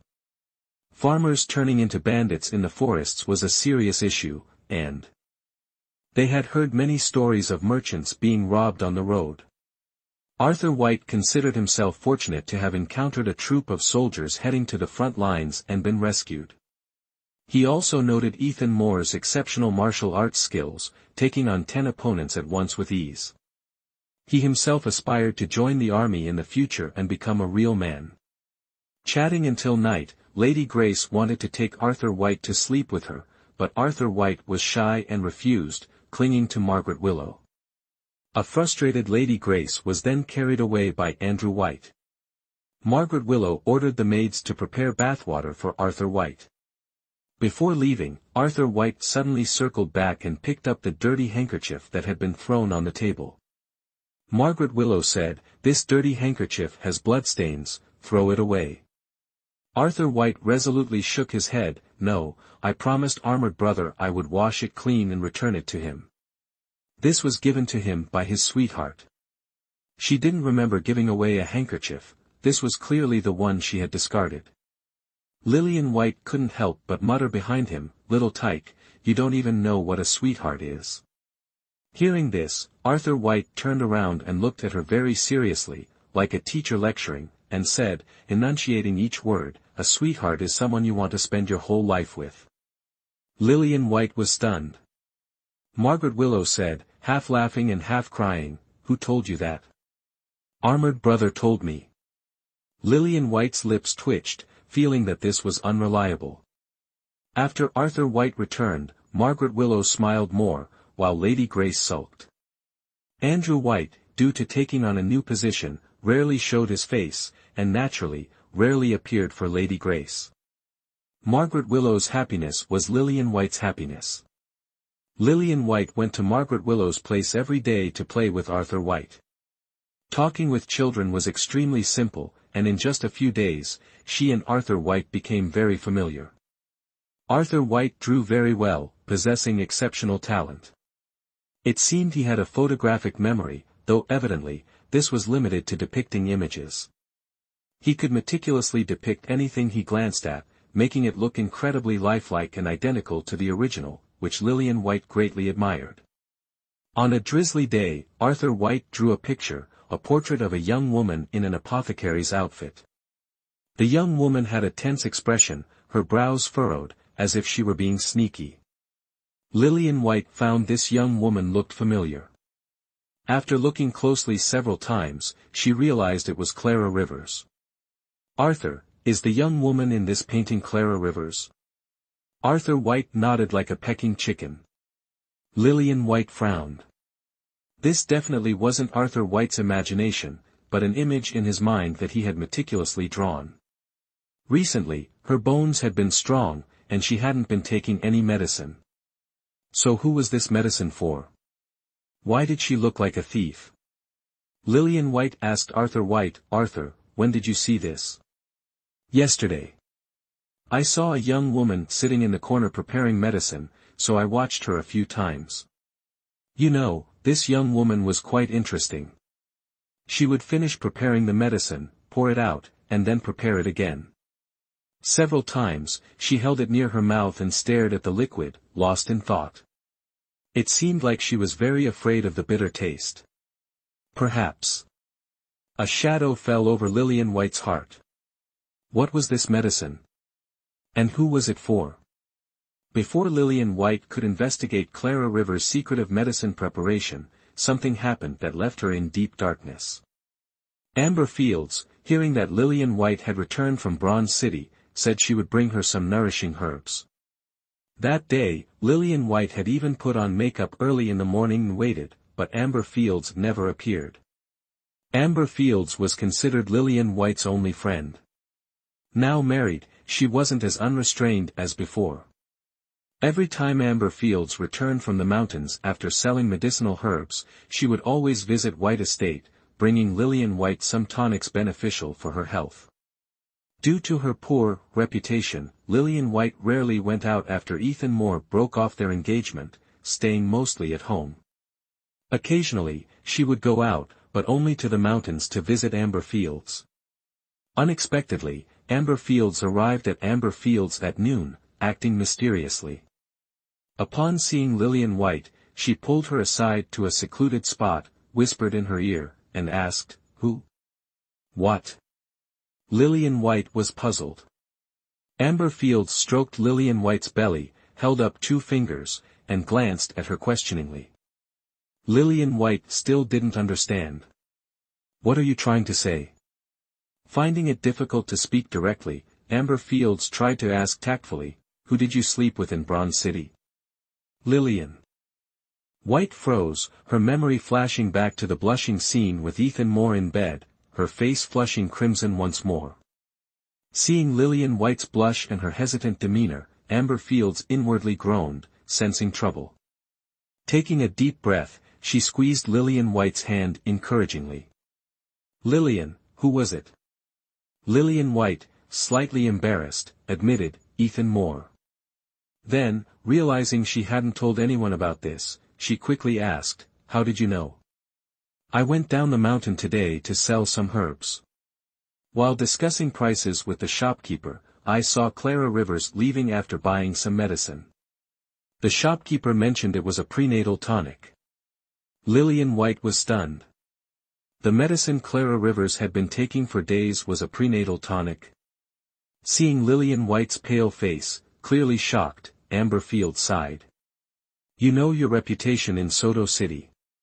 Although I bribed the shopkeeper to keep quiet, secrets always come out. If this spreads in Soto City, your already tarnished reputation will be severely damaged. You should talk to the child's father and get married quickly. Lillian White felt a headache coming on. Why was this kind of trouble happening to those around her? Was Clara Rivers buying the prenatal tonic for herself or someone else? That's all she wanted to know right now. Seeing Lillian White's uncontrolled panic, Amber Fields felt both pity and anger. Is Ethan Moore trying to abandon you after sleeping with you? That bastard, I'll kill him. Before, Lillian White would have joked with Amber Fields, trying to make light of the misunderstanding. But now, she was preoccupied, desperate to know whether Clara Rivers was taking the tonic herself or buying it for someone else. Lillian White had to appease Amber Fields. I'm not pregnant. There's a misunderstanding, but I can't explain it now. Amber Fields, I can't entertain you today. I'll come to see you another day. Amber Fields, trusting Lillian White, said, You know how impatient I am. If you don't tell me, I'll go crazy with worry. Ignoring Amber Fields's protests, Lillian White sent her away. Once Amber Fields was gone, Lillian White went to find Clara Rivers. The first place she looked was Arthur White's painting studio. Clara Rivers was indeed there, preparing medicine. But her expression wasn't the anxious one from the painting. Instead, she wore a dreamy look, subtly reminiscent of someone Lillian White knew, the way Margaret Willow looked at Arthur White. A mother's love. Lillian White was horrified. How could she remain calm? Her mind racing, she rushed towards Clara Rivers, knocking over the medicine pot. Her face cold with anger, she demanded, I think you owe me an explanation. Clara Rivers trembled, kneeling on the ground, her head bowed in apology. Miss, I'm truly sorry. You shouldn't apologize to me, but to yourself. Why are you so irresponsible towards yourself? Lillian White spoke through gritted teeth, her patience wearing thin.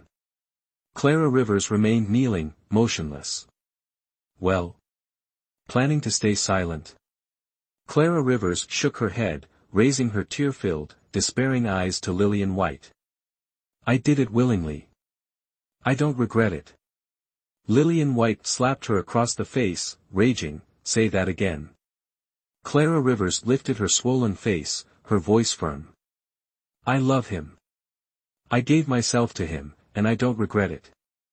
What I do regret is that I once considered an abortion. Thankfully, I came to my senses. The unwavering resolve in her eyes startled Lillian White.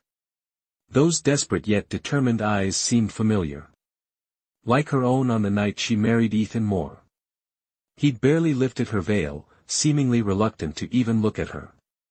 She'd spent her wedding night alone, staring into the dressing table mirror with the same desperate yet determined eyes, silently vowing to make him love her.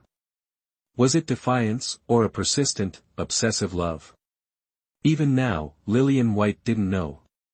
She pursed her lips, studying Clara Rivers with a serious gaze, not angry, but weary. What have you done now? Lillian White's lack of anger deflated Clara Rivers' defiance. She became a picture of endearing vulnerability, kowtowing 3 times before Lillian White and bursting into tears. Miss, I don't know. I only know that I'm carrying his child, and I'm inexplicably happy, even if he'll never know, even if he doesn't love me at all. A love so profound, even if unrequited. The tragic image of her own past flashed through Lillian White's mind. She closed her eyes heavily, chuckling softly. Clara Rivers, I admire your courage. She herself had lost that courage, and, even more profoundly, the ability to love another. Lillian White said, I won't interfere in this matter. However, I can't keep you here. Clara Rivers sobbed harder, kowtowing 3 more times. Miss, thank you. Lillian White thought the matter would end there. She had grown up with Clara Rivers, and despite their mistress-servant relationship, she felt a pang of reluctance at her departure. But Soto City had an unbreakable custom: unmarried pregnant women were either drowned in a pig cage or burned alive in public. If Clara Rivers stayed at White Estate, her growing belly would eventually reveal her secret, putting her life in danger. However, she hadn't anticipated the speed at which the truth would come out. Before she could arrange for Clara Rivers' departure, men from Soto City arrived at White Estate with clubs, demanding someone be handed over.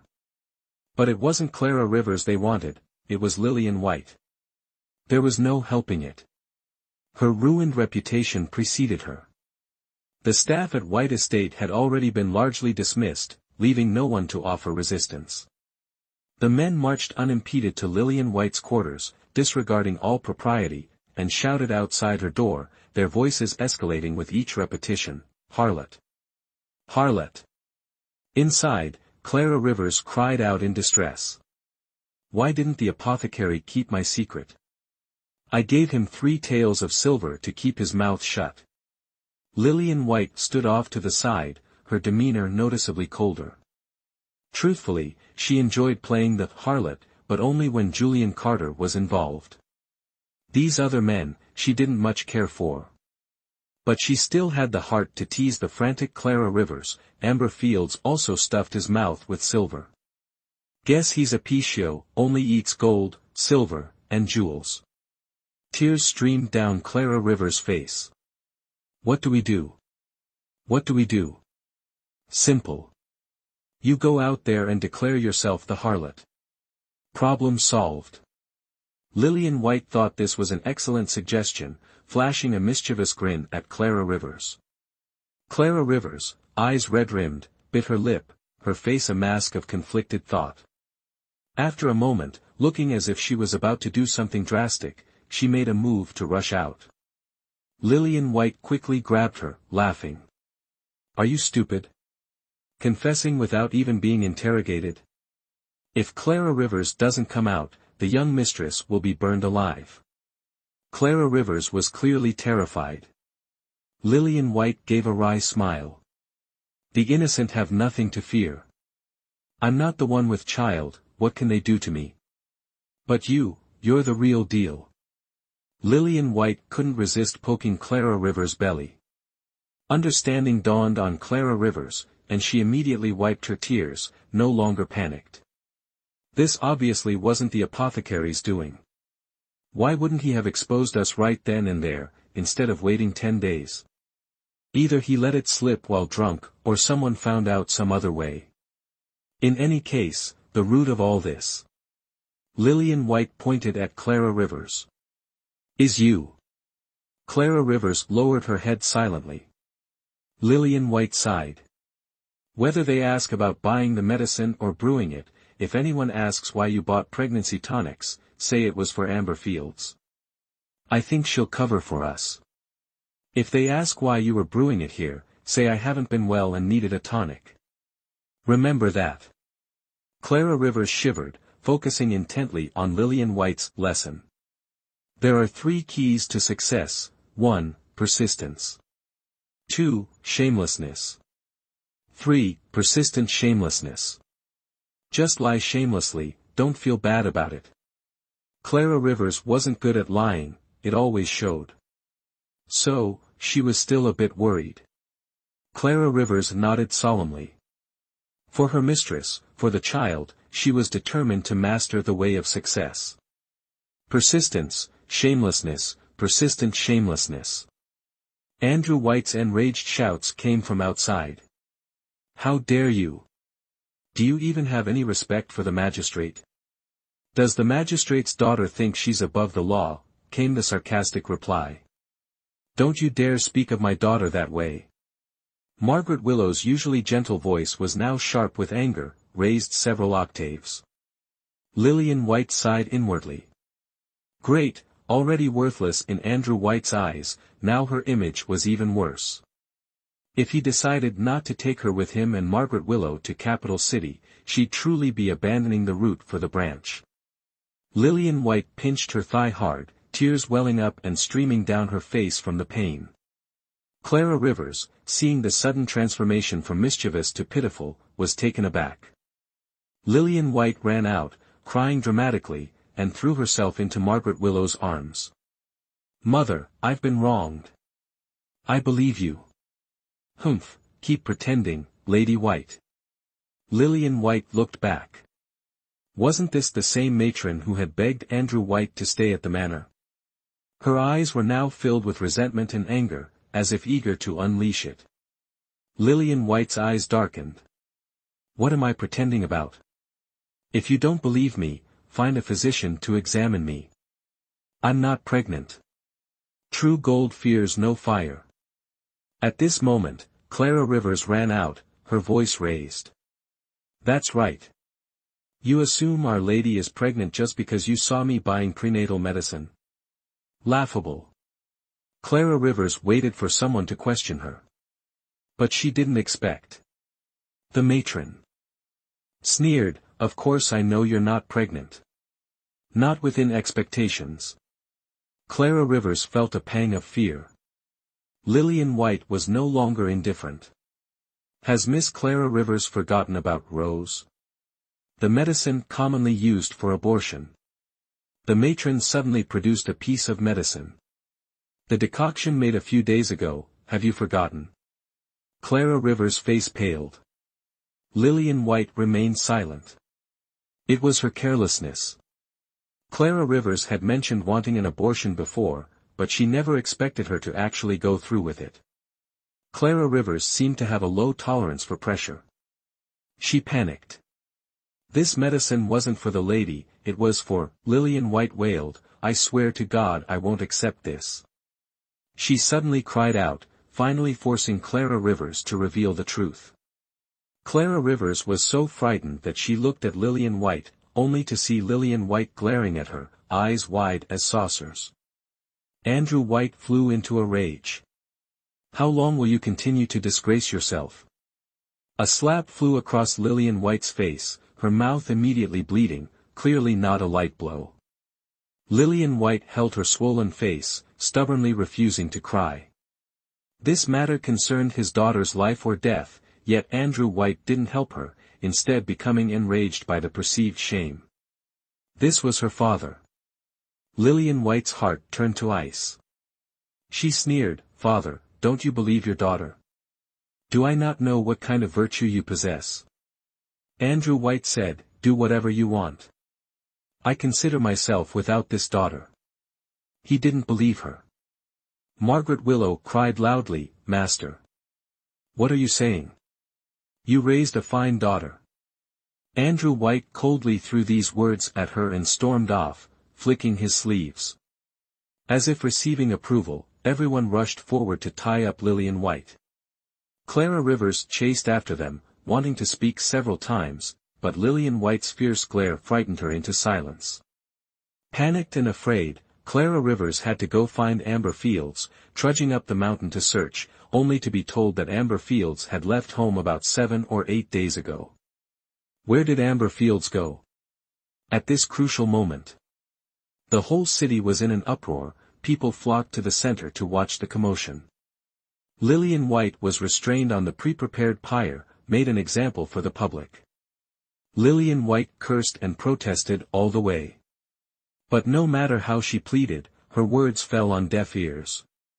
Clearly, they didn't care if she was truly debauched or not, they just wanted her dead. Before ascending the platform, Lillian White continued to angrily curse, "A bunch of scoundrels, without any basis." Lillian White hadn't finished speaking when the matron stuffed a cloth into her mouth. Lillian White, who had intended to appeal, could only make muffled sounds, no matter how hard she tried, only ooh sounds escaped. This was truly like swallowing a bitter pill, a damned fate. The mama pointed at Lillian White, her face turned towards the crowd, overflowing with resentment, speaking eloquently and reasonably. Lillian White, daughter of Soto City's magistrate, did not keep her maidenly virtues, engaged in unbearable promiscuity, became pregnant before marriage, and because she feared this matter would be publicized, she thought that having an abortion would be carefree. Fortunately, the net of heaven, though wide, is hard to escape. When I left White Estate, I happened to encounter this matter, and therefore, I am making an example of her to the public. A woman without virginity and virtue like this should be burned alive. Good, good.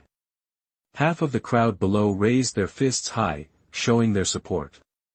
Others whispered softly, unsure what they were discussing. What made Lillian White's heart freeze was that not a single person stood up to question this matter, to defend her. It seemed her bad reputation had deeply permeated people's hearts. She was someone who had died once, and wasn't afraid to die again. However, to die like this, she felt it was very unworthy. She was tied to the wooden stake, and the mama raised the torch, bringing it closer to her.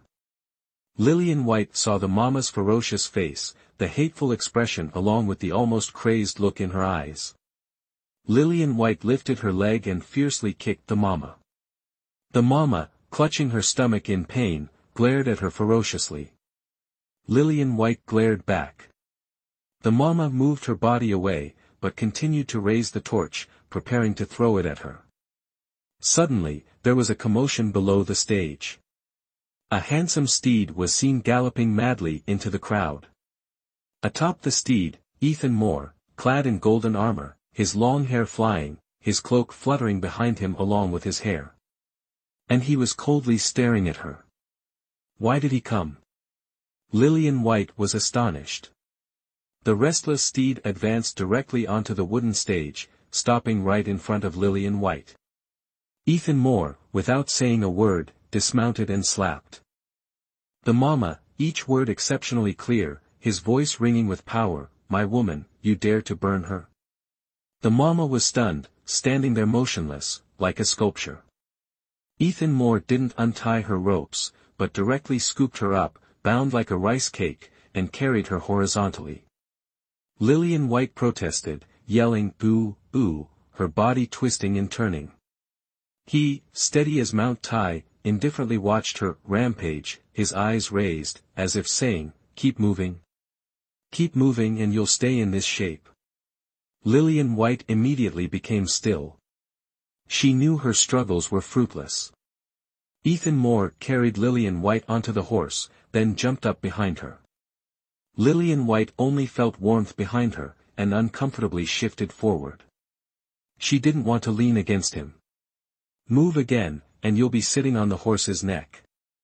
Ethan Moore glanced at her. Lillian White had to shift back. Ethan Moore then removed the cloth from her mouth, bent down and kissed the corner of her mouth, then, as if to vent his anger, bit her. Lillian White stared at Ethan Moore. She only heard Ethan Moore say with an expressionless face, "This is what you owe me." Lillian White gritted her teeth, glaring at him. In public, she shouldn't lose her temper. She wondered, why, at this critical moment, was he able to arrive in time? Was he just passing by, or? It wasn't until she saw Amber Fields, breathlessly sitting on horseback among the crowd below, that she suddenly understood. Did Amber Fields bring reinforcements? Ethan Moore abruptly left the platform, taking Lillian White with him in front of everyone. The crowd was speechless. Who in Soto City didn't know Ethan Moore? And with Ethan Moore openly declaring Lillian White as his woman, who would dare to interfere? Mama's legs gave way on the platform, and she knelt on the wooden planks, stiff and unmoving. Lillian White demanded Ethan Moore take her back to White Estate, but he refused. Put me down, she cried. Ethan Moore carried her directly to a mountainside 10 miles outside the city and threw her down. Amber Fields, who had followed them, quickly dismounted and helped Lillian White untie the ropes.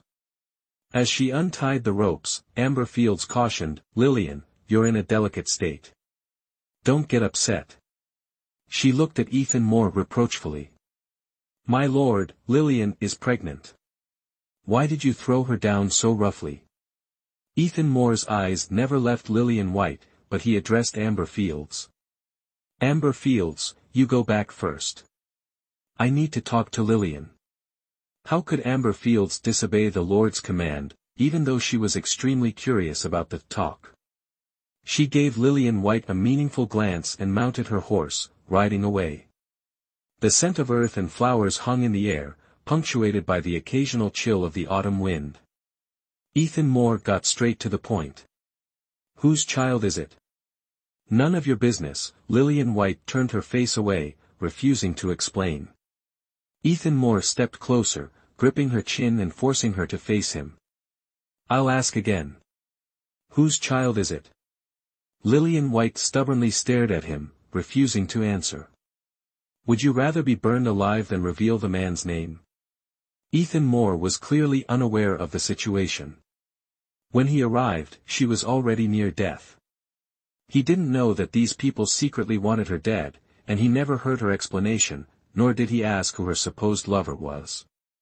"Very well," Ethan Moore gritted his teeth, tightening his grip on her chin. Lillian White winced in pain. "Is this man worth your love? He could watch you die and not lift a finger to save you. And you still protect him?" Ethan Moore's eyes blazed with fury.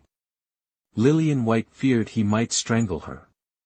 Seeing no reaction from Lillian White, Ethan Moore closed his eyes tightly and released his grip on her chin. He suddenly felt powerless. Lillian White untied the remaining ropes herself, stood up, brushed off the dirt and weeds, and prepared to leave.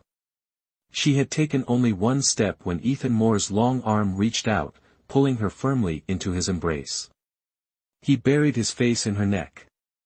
Lillian White struggled, even kicking and punching, but Ethan Moore held her tight. "Ethan Moore!" Lillian White exclaimed angrily. "I won't let go." Ethan Moore tightened his embrace. His hard armor pressed uncomfortably against Lillian White. "Ethan Moore, men and women are different.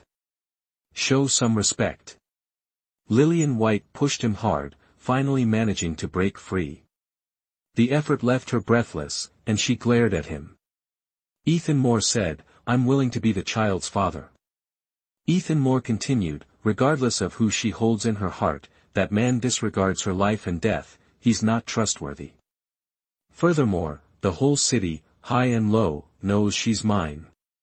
Let's seize the opportunity and smoothly compose the narrative. Does the prince want Lillian White to die again before your eyes?" Lillian White retorted icily. "You wouldn't dare." "Why? You carry a child. Would you sacrifice 2 lives?" "I would." Lillian White stared intently at Ethan Moore, her gaze resolute.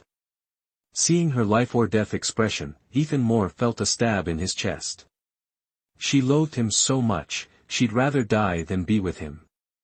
Even at the end of the road, it was no different. "Why do you detest me so?" Ethan Moore asked, his heart turning to ash. Lillian White replied, "The prince jests." "How could Lillian White detest you?" "It's just that the prince is too noble. Lillian White can't climb so high." "Don't use that as an excuse." Ethan Moore frowned. Lillian White pouted. This was the excuse she always used, the reason she didn't dare face Ethan Moore. He wanted her to change her excuse, but it wasn't that she couldn't find another. She replied nonchalantly, "I have another lover." "I don't love you." "Is that enough of an excuse?" Ethan Moore smiled, lifting her chin, his eyes bright as he met hers. "I know you don't love me. It's enough that I love you. You only need to acknowledge my love. How about it?" Lillian White's eyes widened as she stared at him. He had uttered the exact same words as in her past life. A scene from her past life flashed through her mind. A few days after marrying him, Ethan Moore received an imperial edict. The Southern Dominion had invaded the small nation of West Shu, allied with the Radiant Glory dynasty, and he was specifically appointed to lead troops to their aid. He left in a grand, imposing manner. Lillian White, at the time, thought only of Ethan Moore, worried about the war, and without hesitation, packed her bags and went to West Shu to find him. The journey was perilous, but she arrived safely at Ethan Moore's camp in West Shu. She remembered his startled expression when he first saw her, and how he scolded her in a reproachful tone. She had smiled brightly. I know you don't love me. It's enough that I love you. I missed you, so I came to see you. He had simply said, crazy woman. She was crazy. She was crazy in love with this man, the man who made her pour out her entire life. After being reborn, hearing those familiar words, Lillian White was startled. She abruptly pushed Ethan Moore away, ran straight to a steed, mounted it, and galloped away. She wanted to run far, far away, to avoid Ethan Moore. What a terrifying man he was. A whistle pierced the air, and the steed suddenly turned and ran back towards Ethan Moore. He was watching her, a smile on his face. Lillian White felt herself being drawn closer and closer to him, nearer and nearer. She clearly wanted to get away from him. The steed abruptly stopped in front of Ethan Moore, rearing up. Lillian White was thrown from its back, her body hurtling towards Ethan Moore. Just like that. Ethan Moore steadily caught her, and she was back in his arms once more.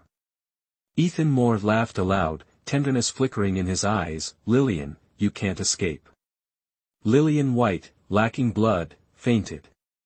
When Lillian White awoke, the first thing she saw was Clara Rivers's red, swollen eyes.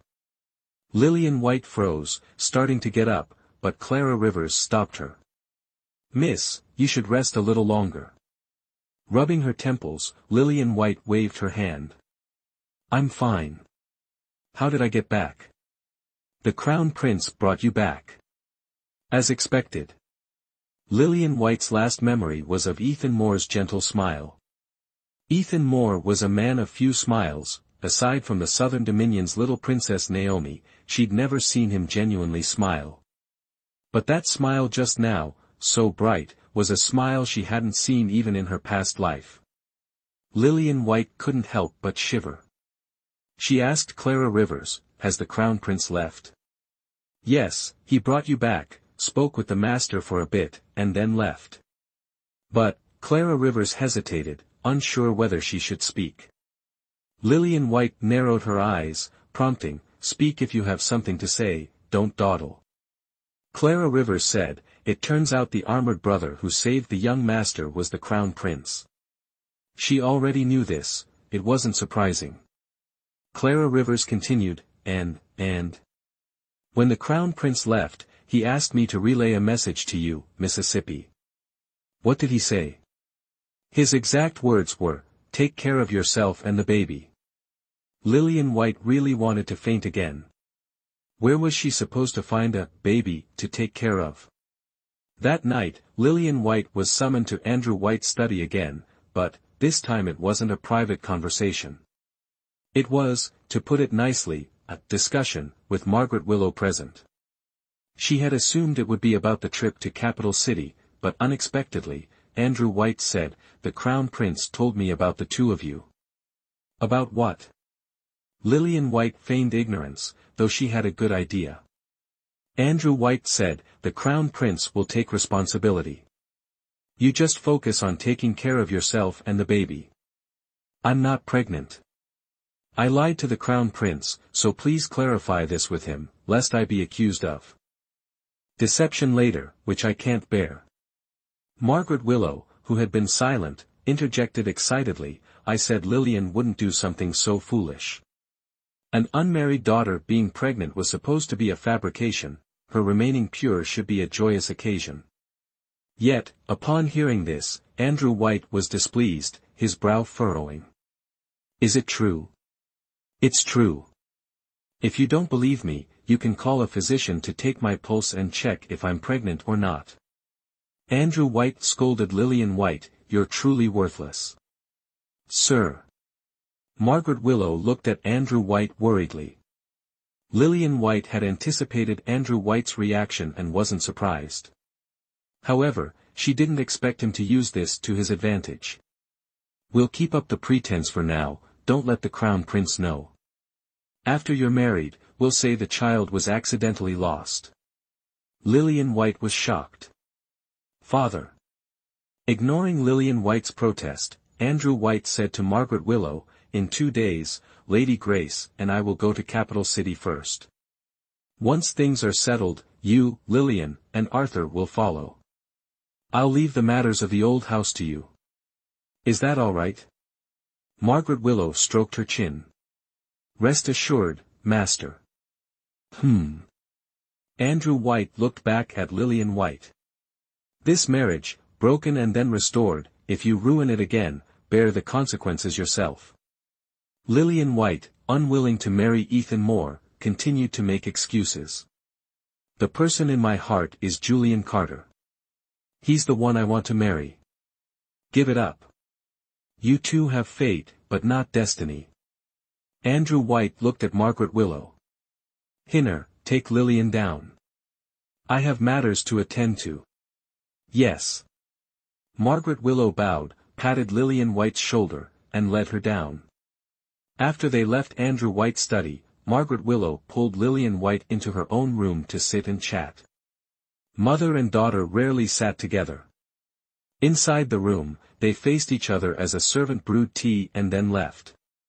In the quiet of the night, under the flickering candlelight, Lillian White carefully observed Margaret Willow for the first time. Margaret Willow was mostly still. If one wasn't paying attention, she could easily be overlooked, despite her beautiful appearance. Lady Grace wasn't necessarily as beautiful as Margaret Willow, but she had a flamboyant personality that captured attention. Margaret Willow lacked that outward display, her temperament was eerily quiet, neither expressing resentment nor joy, forever maintaining a single, cold, and fearless demeanor. As Margaret Willow's daughter for so many years, this was the first time they had a face-to-face conversation.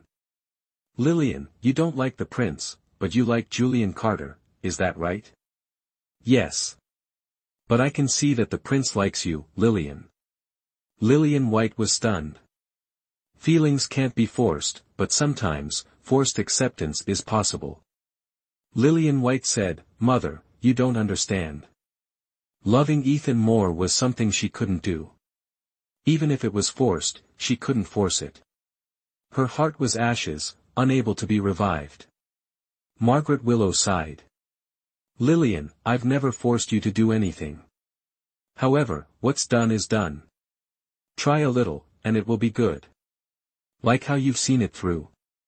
Lillian White said these words carelessly, and immediately regretted them as she saw Margaret Willow's eyes darken and her face turn pale, as if an old wound had been touched. Although Margaret Willow foolishly loved Andrew White, and her temperament was eerily quiet, she was still human. It was inevitable that she had wounds in her heart.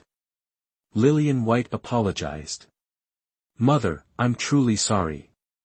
Lillian, after you marry the prince, you'll understand. You and the prince are the same kind of people. I won't agree to marry him. Defying your father in this matter will yield no results. This matter depends on the prince's intentions. Your marriage to the prince this time is different from the last. It's not just talk. Think clearly. Your father has only recently been promoted to a position in the capital. Don't oppose him at this crucial juncture. Lillian White felt that Margaret Willow wasn't actually blind, but rather indifferent. If she cared, her thinking would be clear, and her path wouldn't be so arduous. This matter was indeed set aside, to be discussed after they arrived in the capital. With that, the stone in Lillian White's heart eased slightly, though a heavy feeling remained. Andrew White's departure for the capital was hasty. The second day after assuming his post, he took the excited Lady Grace and left. Lillian White stood at the main gate, watching Lady Grace sit idly in the carriage, pulling at Andrew White, chatting happily.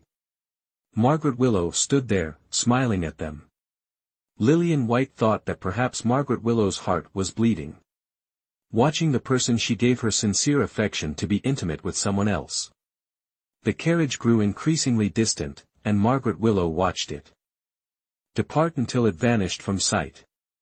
Arthur White, standing beside Lillian White, tugged at the corner of her robe. Big sister, I'm hungry. Arthur White seemed unconcerned by Andrew White and Lady Grace's departure, as if the departing individuals were strangers. Lillian White, surprised by Arthur's indifference, was startled until Margaret Willow approached, stroked Arthur's head, and said with a smile, "Then, shall mother take you to eat something? Chicken soup? Fluffy golden silk cakes?" "Yes," Arthur White nodded with a smile, his face full of excitement. Lillian White pursed her lips, watching Margaret Willow lead Arthur White back to the manor. In her eyes, neither Margaret nor Arthur seemed to mind being left behind in Soto City.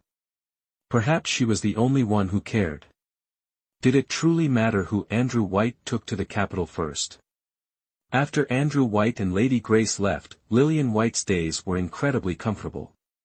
She didn't need to worry about Andrew's moods or Lady Grace's expressions. She slept until she naturally woke, sipped tea, embroidered flowers, admired fish, read books, a life of leisurely contentment. Clara Rivers was also preparing to leave White Estate. Lillian White felt a pang of regret, but this was a matter of life and death, and regret had to be set aside. She gave Clara Rivers many things, fearing she wouldn't have enough.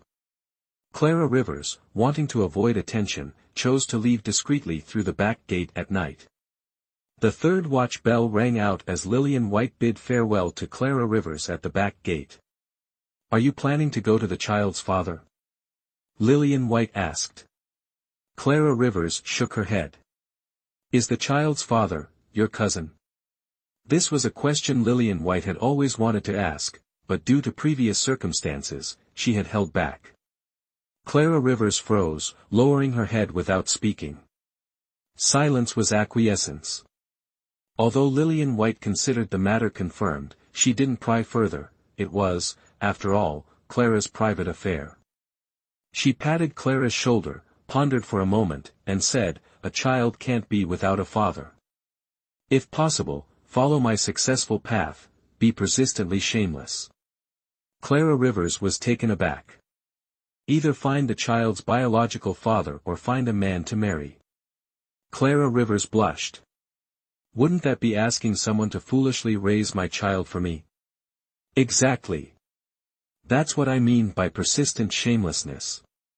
At worst, you can compensate by bearing him a few more children later." Clara Rivers, seeing Lillian White's matter-of-fact expression and finding her words utterly comical, felt her grief momentarily subside. She chuckled softly. "Miss. You're fond of Master Carter, yet entangled with the prince. If you can't escape, why not force yourself upon Master Carter? You'd solve your own predicament and escape the prince." Clearly, being around Lillian had rubbed off on Clara. She had become audacious. Lillian White also smiled, nudging Clara's head. "You little rascal, you've got my style." Clara Rivers laughed, then suddenly became emotional. Embracing Lillian White, her voice choked with tears, "Miss, I'm so reluctant to leave you, but I promise you, I will live well. I will strive to make a good life for myself." "Clara Rivers," Lillian White asked, "do you have any regrets? Perhaps your life has been ruined because of this." Clara Rivers chuckled tearfully, shaking her head decisively. "I have never regretted it. That night was the happiest moment of my life." "And that satisfies you?" "Not satisfied, but before I took this step, I knew my limits." Clara Rivers took a deep breath. "Miss, I'm leaving." Lillian White saw Clara Rivers's resolute demeanor, no longer the same as when she had sworn to protect that child, although her eyes now held the same firmness. It turned out that Clara Rivers and she were not the same. She was never satisfied, always wanting more. But Clara Rivers understood moderation. Was it her greed that led to the tragedy? After Clara Rivers left, Lillian White also returned to her room, undressed, and went to bed. Life had to go on. She believed that a woman's tragedy was always caused by a man. As long as she remained unattached and didn't fall in love with anyone in this life, she would be able to live happily ever after. When Clara Rivers disappeared, Lillian White claimed she had eloped with someone and couldn't be found. Margaret Willow nodded, not pursuing the matter further. She was just a maid. If she was gone, she was gone. However, Lillian White couldn't be without a maid, so the next day, Margaret Willow bought another one, a 13-year-old named Xiaoer. Lillian White renamed her Hongqiao. Who would have thought that after only 2 months, a plague would strike Soto City? Just like in her past life, not more, not less, it was the exact same time. She thought everything could be changed, but she realized her mistake. Clearly, some forces were unchangeable. She could only challenge it with a "let the storm rage even harder" attitude. With the plague spreading, Lillian White's greatest fear was that it would reach Margaret Willow. Yet, because of the plague, Margaret Willow became even more devout, wanting to go to the temple to offer incense and pray every other day. Lillian White was terrified of Margaret Willow going out, but she couldn't disobey her, so she stayed by her side constantly, never letting go, even when they went out. At first, Margaret Willow didn't notice anything, but seeing Lillian White clinging to her, she felt it was strange. After one outing, Margaret Willow finally couldn't help but ask, "Lillian, what's wrong?" Lillian White shook her head. "Nothing. You're definitely hiding something from me.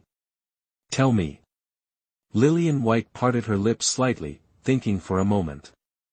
She couldn't forget the plague from her past life. Andrew White had left with Lady Grace, promising to take them to the capital once everything was settled. Who would have thought that after a month, Andrew White would cut off their living expenses? Several letters to the capital yielded no results, they had become abandoned wife and child. A month later, a plague mercilessly took her mother's life. The people of Soto City, believing she was also infected, took her to be quarantined with the dying.